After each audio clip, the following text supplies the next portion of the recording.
Step Into My Office is a podcast filled with real conversations and interviews about entrepreneurship. Hosted by the founders of 135 Agency and built with Black women in mind. If you like us, leave us a review and subscribe wherever you listen to your podcast. Now let's start the show. Hey, Sap. Hey. What's going on? I am great. So today we're going to talk about them finances. Okay. And that money. So this is a topic that everybody on this, everybody listening can relate to. So we're going to talk about two things here. We're going to talk about setting your own prices as a freelancer, as an entrepreneur, as a business owner, and your vendor prices and what they quote you and what you pay your vendors. So let's talk about setting your prices. Mm-hmm. I guess I don't know where to start. We should probably start with. Well, we can start with reality. Yeah, let's do that first. It's like a catch-22. I know when we first started out, we were very insecure about setting prices because we realized that people would just look at us and decide what they were going to pay. Right. Or, that our race, or we looked too young, and assigned a value based on bias and prejudice. I'm, these girls, they're just too young, or, they can't possibly know or be worth this. I mean, it still kind of happens today. Oh, absolutely. Where even it doesn't matter what you say that your price is, they have already set in their mind that I'm only going to pay young Black businesses this much because there's the idea that you're just not worth it. So yeah, to me, that's the unfortunate part about that. So the problem is that when you're setting your prices, and because it has everything to do with finances and economy, not to make race a part of every single experience and conversation, but it definitely has an influence on how much money you are going to make as a service provider, if service is your business. Now, if you have products to sell, you decide how much your product is worth, and you decide you're going to charge that price. No one can walk in and say, hey, I don't want to pay $35 for this cake. I want to pay $25 because this is not a flea market. You get better at setting prices as you mature in your business, because initially, I feel like when you don't know, your price setting is emotional because you want your business to be successful. You want to make a certain dollar amount or be able to say at the end of the year, I generated this. But then reality sets in, is that you start to find out, how much does it cost to provide my business, to provide these services? Mm-hmm. So it really takes a lot of expertise. And unfortunately, when, entrepreneurs start businesses, they don't have advisors. I mean, they're just starting it based on a dream, a passion, or whatever, and don't really take that time to do the research, to do that financial planning that is so crucial. I remember when back in my day, I was baking cakes and pies I was on Food Network 4 times. Four times, youngins. And she won $10,000 at the Super Seafood Grill Off in Napa Valley, California. I was there. Yes, and so everybody. I had a little stint on the Today Show with Willard Scott. The little weather break. But anyway, my emails and, phone was blowing up after I was on national TV, and people saying, how can I get that sweet potato pie, which was what I had wanted a contest for. So I didn't know how to price it. I mean, honestly, who pays $40 for a pie? But that's exactly how much I was charging. And so, especially with Black people. Shit, they paying $100 for patties. But I'm... Nah, that day has come and gone, and no shade to the pie, but when I in the early 2000s had that pie situation, I didn't it cost me like $40 to make it, and it was like, okay, not many people are going to pay that. So then it's like the dilemma. Bottom line is that you really need to get sound counsel when it comes to setting your prices, because you have to understand, what is your profit margin? What, is this even a viable business? If it's going to cost way more than the consumer can afford, maybe you might need to rethink it, or look at other avenues. So that right there, that Saptosa just shared, that's so important right there, because that's a conversation that I wish we had 14 years ago when we started 135. So the thing about entrepreneurs is that you start your business with a dream and very little money. Most of the time, you don't have somebody who's injecting capital into your money, into your business, or a CFO that's guiding all of your financial decisions. You're out there trying to make it work and get your piece of the pie. So the thing about it is that number you're talking about right now, where it's like, okay, this is how much it costs me, and this is how much I can charge. That is margin. So everybody out there, if you're trying to start your business right now and you are not acutely aware of margin, you are going to suffer. You need to definitely make sure that whatever something costs you, and you know exactly how much it costs, whether the circumstances are good, bad, the economy's good or bad, because that number fluctuates. Whatever that number is, if you're not charging enough on top of that to cover your expenses and make a little money, the business is going nowhere. Don't even do it. It's not worth it. You're working at cost, or you're losing money, in which case you can't afford to lose money. Right. And there are businesses that exist that have like a very fractional profit margin, but they are funded by the volume. Or they have enough capital, funds, resources, investors to stay afloat for whatever reason. Maybe it's a branding opportunity. I mean, we're not in the restaurant business, but I've heard restaurants have very slim profit margins, but they are able to get, some of the resources, at least the bigger restaurants, to get, goods at a cheaper rate than maybe the smaller restaurants. I guess there are ways to go about it, but, pick your industry wisely. Definitely. Yes, we always have a dream. We are never dream killers, but you also have to do that legwork and research, because it's going to save you money and heartache in the long run. And the truth is that whatever sometimes you don't feel like you can choose your industry. You feel like it chose you, because God blessed you with this superhuman talent. You don't know why you cook this good. You don't know why you bake this well. You don't know why you're so creative. You don't have any idea. It's just a God-given talent, in which case the industry you're guided towards, God is guiding your steps towards a certain industry and a way for you to make money. But what you have to think about is how you can provide your service or product at a decent margin. So Saptosa just brought up the restaurant business. In the restaurant business, you'll notice that a lot of restaurants, they start selling products. They'll sell their salad dressing. They'll sell their cheesecake. And they'll try to get into retail locations so that you don't have to come into their store to try to purchase it. Right. Cheesecake Factory is doing really well with all of these different Cheesecake Factory products. There's even a Coffee Mate flavor in Cheesecake Factory. Did you know that? I just saw that yesterday. No. So I'm strictly black coffee. That's right. Yeah, I can't do that. That sounds like torture. No. So what you want to do is start figuring out all the different ways that you can generate revenue doing whatever you do. You cannot have a business where, you're so good at it and it's great, but the marketplace doesn't have an appetite to pay what you want to charge. That right there is a recipe for disaster. And a lot of people, if you're like the rest of us, you're borrowing from your life savings to start a business. You are borrowing from your home. You don't have money to lose. You don't have the Donald Trump special where your dad writes you a check. That's not happening for a lot of folks. So you have to make sure you do your research and choose wisely. Wouldn't it be great if rappers took the same mentality? You remember years ago when they had that Asian rapper who he got really hot. This was like a long time ago. I don't even remember his name. Wait, was he signed to Rough Riders? I don't know. Jin. And absolutely. He was really great. He was, a lyricist, great at freestyling.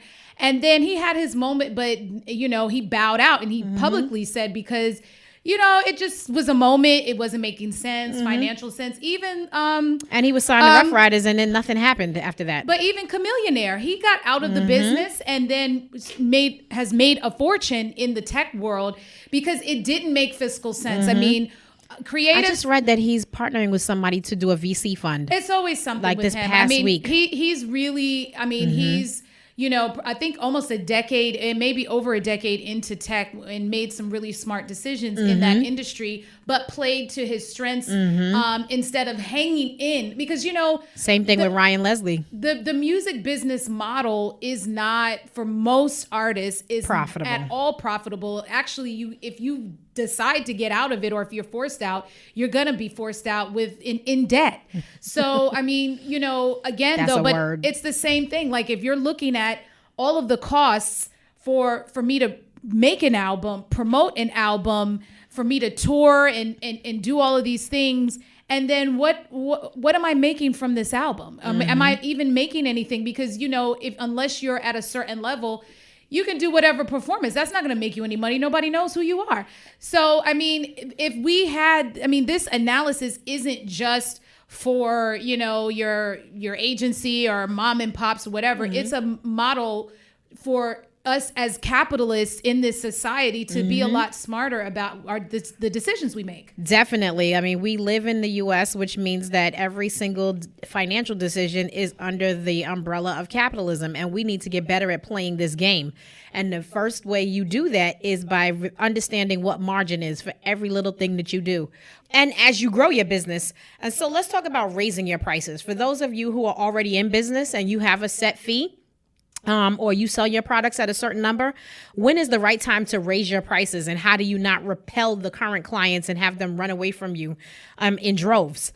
So the thing about your raising your prices is that it is very mental. So just like the selling of the products and the positioning of the brand, when it's time to raise your prices, you have to be as strategic in your messaging about why you need to raise prices as you are about going to get the client. And client, customer, whoever it is, no one wants to pay more for the same thing. And you can't say, oh, well, my costs increased. They don't care about that. They're like, well, I've been paying $20 for this and that's what I'm going to pay. What you need to do is start positioning your brand or your product or service like there's a premium that's added to it. This is now a more valuable commodity because I did this, and that's why it costs more. And if you still want it, then that's what the price is. Trust me, it is a whole lot easier for your clients, your customers, whoever you sell to pay a little bit more if they feel like, well, I'm getting this additional value out of it. You know what I mean? But don't just say, oh, you know what? It cost me more. So yeah, you're going to pay more for the same thing. They don't want to hear that. You wouldn't want to hear it either. Think about how you think about things. If you're used to paying $25 for something and then today is $45, you want to know why. Yeah.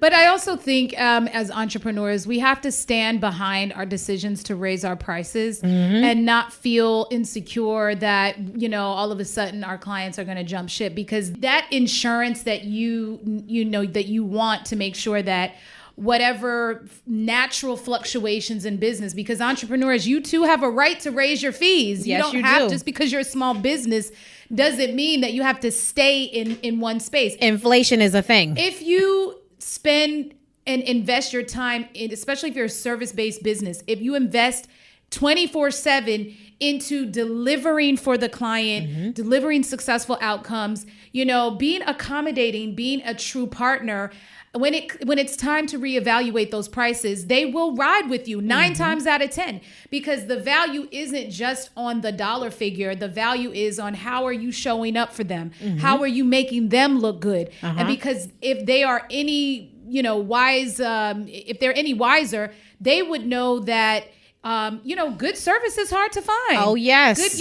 Good partners are hard to find. We've had have had a long-term relationship with the Oprah Winfrey Network, and they have really, they understand the value of the service that we provide. And we've had to come, to a point where we've had to evaluate our contract, and they see the value of the service, and we are still working with them, 8 years later. So you got to stand firm. You cannot be shy. You have to be confident in what you're delivering, and understand that if they do decide to go somewhere and get it cheaper, that must mean that the way is being opened for newer and bigger opportunities. Not that you lost anything, but the slate is clearing for, whatever, is, I don't know, owed to you, but whatever is meant for you is coming your way. And the truth is that, if a client chooses to walk away when you increase the fee for something, that is a giant reminder and really notice of how much they value the service or did not value. And so for some people, especially when you're in a service-based business, right? A lot of folks are always focused on delivering a specific result. But if the pathway to the result was bumpy, the process wasn't right, and you're like, oh, but I delivered on the result, I got you this. And they're like, yeah, but I had to sweat every single second through it. It was not headache-free. People pay for headache-free experiences because they don't want to have to be worried and biting their nails to make sure that we're going to make it to the finish line with a satisfactory result. So always remember that, because the process and the headache, the level of headache associated with working with you, that right there will affect your ability to raise your prices. Like, for example, I live in Harlem. And most people who are listening to this podcast, if you know me, then you probably been somewhere in Harlem with me. There are certain places where I know what to expect in the service level. So I just make that concession because the food is good. I value the food. And so I am willing to endure the service issue. But there has to be value somewhere or another. Wait, Shantae. Yes. I mean, the food in Harlem is great, but some of the service, That's it's my point. little, but I'm saying it's an extreme. Oh, yes. Bad service is one thing. All out ratchetry and disrespect, foolery is another. Absolutely. And that can't be excused. And I don't know why they reserve all of that for Harlem. I'm sorry. Not all of it. Well, we don't have all of it, but we do have some of it. Okay, so but listen, so what server do you know? What server do you know quits? Oh, yes. In the middle of taking your order. Okay. So that actually did happen to us back in 2006. We went to Wimps when it moved onto 125th Street. We were on a double date. You said the name. I'm sorry, because did they open up a new Wimps? Okay. Oh, okay. This actually did happen though. I'm the Harlem resident, so I'm raving to everybody about the fact that the food is delicious, the fried chicken and this and that. And we go I won't even call it a double date. We just happened to be with the people that we were dating at the time. We go and we sit down. The restaurant has no one in there. We are the only ones. So you would think service should be, on point. Right. And we sit upstairs and we sit upstairs and we sit and we sit and we sit for about 25 minutes. So then we have to call the manager and he's like, oh, I'm sorry. We're like, is anybody going to come over here? We haven't seen anybody yet. It's a little dark in here. Like, it's just us. And so then a girl comes out and she says, can she take our order? And that was bananas because everything about her said, I hate this job. I hate you for asking me to take your order. And why am I doing this? So she starts to write and literally she says, I'm tired of this effing shit. And she takes her apron off and lays it across our table.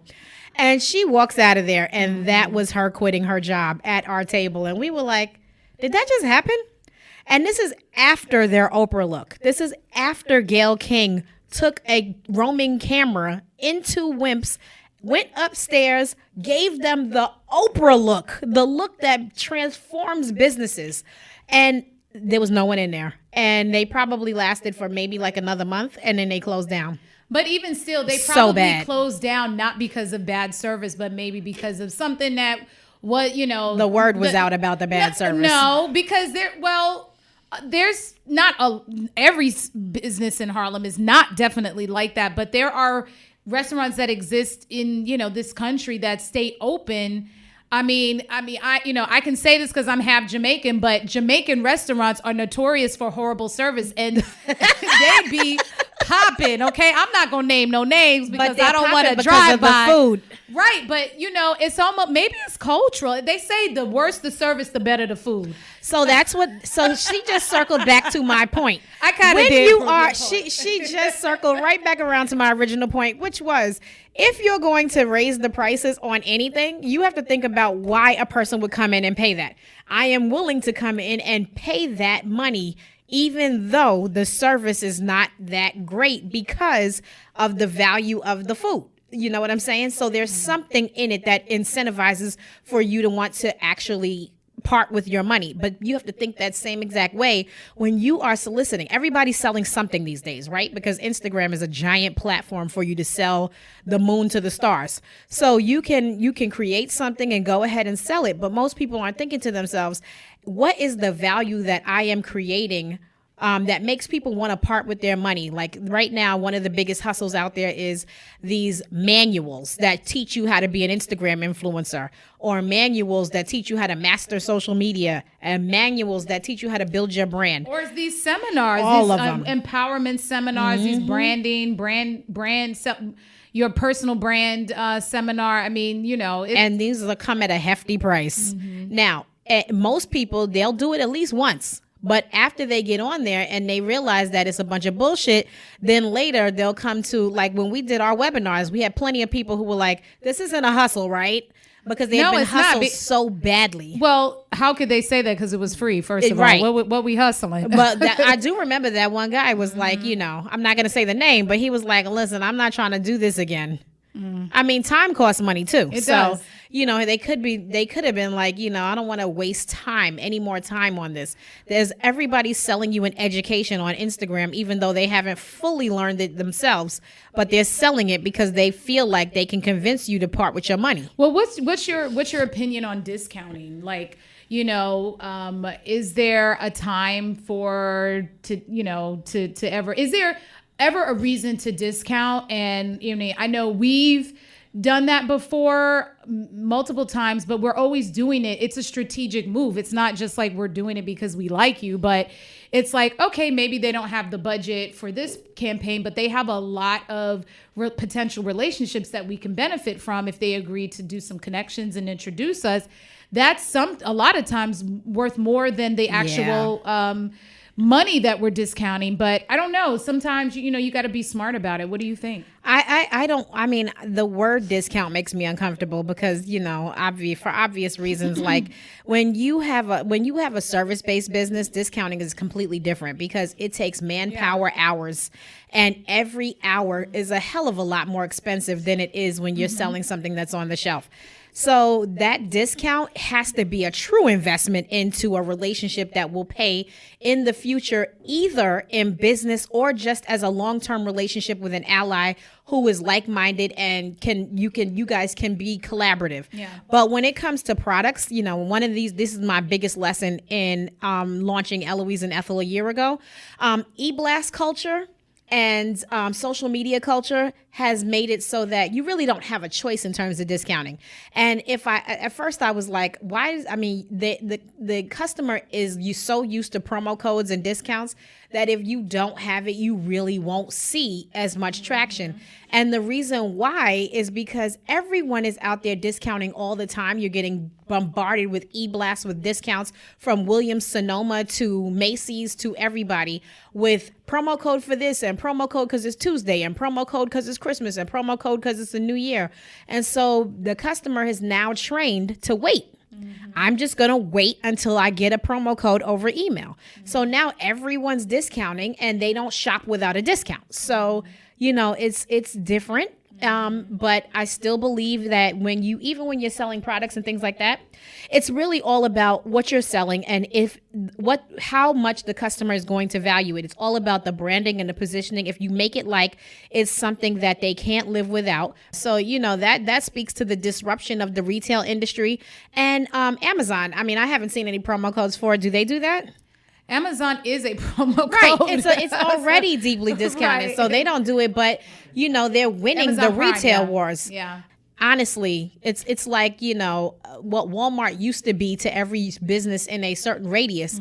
Amazon is now to the entire retail industry. Yeah, I mean, one day we'll be able to set those Amazon prices. Exactly. And have people, pulling up to our website, demanding, our services and our business. But yeah, setting your prices is definitely something that it takes a lot of wisdom, research, and practice, and you will get it right at some point. It's very natural to kind of be a little bit bumpy at first, but if you equally invest your energy into providing a quality service that no one can deny, you'll find your way when it comes to setting prices. Also, whatever business offering you have, you need to master the cost of doing business. There are so many people when I watch Shark Tank or when I watch The Profit or any of these shows, Bar Rescue, any of these shows where you have a professional come in and try to help someone save their business,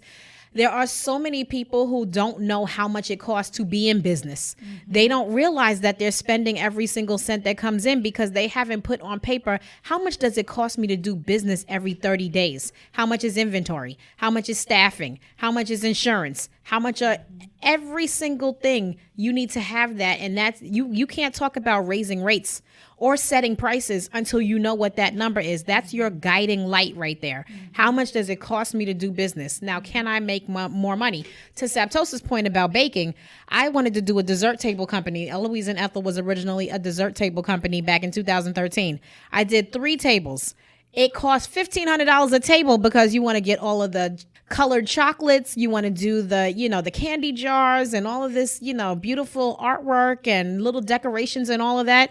And by the time you're finished getting heavy ass materials like butter, egg, sugar, and all of that, design, time, decorations, setup, and all of that. And I dare you to find a person out there who thinks a $500 or $1,000 dessert table is a good deal. They don't. The marketplace is just not ready to pay more than that for a table. So it was a loss. And I was like, okay, the margin on this is non-existent. Let me move on. I wanted to do something to honor my great-grandmother and grandmother, and I needed to find a business that was actually going to work. So let's have this conversation about vendors, because 9 out of 10 times, no matter what kind of business you have, you are going to need to hire your own set of vendors. Whether if it's a service-based company and you have to hire photographers, videographers, AV people, if you have to hire more service providers to expand your reach in the marketplace, or if it's a store and you need to hire people to do stock and inventory, people to clean the store, people to take care of things like lighting and all of that. How do you decide what vendor you're going to hire? So that's a really difficult question to ask and answer. And actually, you can hear me thinking out loud. I think so. Not difficult. Here's the reason why I think it's difficult. Because as Black people, because all my stuff is going to be through the filter of the Black experience, a lot of times our instinct is to go straight for the cheapest. And when we go straight for the cheapest, we pay a big price. Because then your business looks badly because you went for the cheapest thing, and the person who's offering the service at a super ridiculous discount, and people who think, oh, I got that for nothing. They also got half-ass service, something that didn't make them look good and probably pissed the client off, and now you have to go invest money in repair. And we have made that mistake. We went for the cheaper creative vendor and then had to go and spend more on a more expensive creative vendor because that person just did not do anything that we could represent with the client. Yeah. And so, that's why it's hard, because I always tell any vendor that I work with, I'm not going to set your prices. You're going to tell me how much the fee is. And if I can do it, I'll do it. If I can't, I won't. A lot of times when people are young and inexperienced, they look at you in your face for you to tell them what they should be charging. I'm not doing that. No, what are you going to charge? Of somebody that probably hasn't been in business that long. I mean, I don't like hiring vendors that are saying, oh, I'll do it for free. That's a no-no. Trap. Because I have to be able to rely on you. Well, I have to be able to dictate what I want and not feel like any moment now you're going to say, I don't want to do this. I'm not getting paid for this. So, I'd rather just pay for the service, and let's just keep it very business and impartial so that, if we hit a bump in the road, I'm, asserting my rights as a customer or as a client to be able to demand, proper service, proper deliverables. So, I mean, a lot of this it just comes with wisdom, because you're absolutely right about trying to go cheapest. And then you learn, cheaper isn't always better. And so, it really does take a minute to find the right groove in vendors, somebody that is reliable. Actually, reliability to me is the key factor in keeping any vendor around, because especially as a service, and we do a lot of events, these events and our clients, there's just a delicate relationship there. And if anything goes wrong, clients are looking for a person to blame, and we have to absorb the accountability like a sponge. So we're only as good as our vendors. We're only as, on point as the people that are working with us to make it happen. So, I mean, it does, come with wisdom in terms of picking the right folks. So after a while, you price out and you learn the cost of getting it done the right way, and you budget and set your price accordingly. Right. If it's going to cost you more to do this because on the back end, you have to have the best of the best, and the best of the best ain't cheap, then you have to go back to the client and say, hey, client, this is the cost of doing business. This is the cost of doing business. Your cost has to go up. I know agency B is charging a cheaper rate, but I ain't worried about them. This is what it costs. And all of this long line, this 14, 15 years of track record of doing good work is my credibility to justify me charging this for you. I mean, so that's how the mentality you have to approach it with. Most definitely. And then one more thing is that when you're thinking about your vendors, right? One of the things that I really hate to see is when we don't treat each other the right way. And that client-vendor relationship, we are both the client and the vendor in several relationships. We make sure to have a mutual respect in both relationships. If we're the client, we show the vendor that we use respect, and when we are servicing our clients as a vendor, we make sure that respect is a part of the issue. If I have the opportunity to buy black, you don't have to even question. I'm always going to go for that, no matter what. And that's just my personal philosophy. I'm never going to try to make sure that I have to get a discount if I do business with a black vendor, if I'm not asking other people for that very same fee. For some reason, when we see each other, there's a lack of respect for the service offering or the product, and we expect a discount. This is not a flea market. If you don't walk into Bergdorf Goodman or Barney's and say, this is how much I want to pay for this Christian Louboutin shoe, then don't come to me telling me what you want to pay. When you go to the flea market, you can negotiate. When you see black vendors, have respect for that. When you are the vendor, have respect for that relationship as well. Don't always assume somebody is going to offer you a discount or they're going to get you the low. No. This is not a flea market. One of the worst arguments I've ever had with a guy was about his comment when he said, I don't work with black businesses because they're always on some bullshit. And I said, excuse me?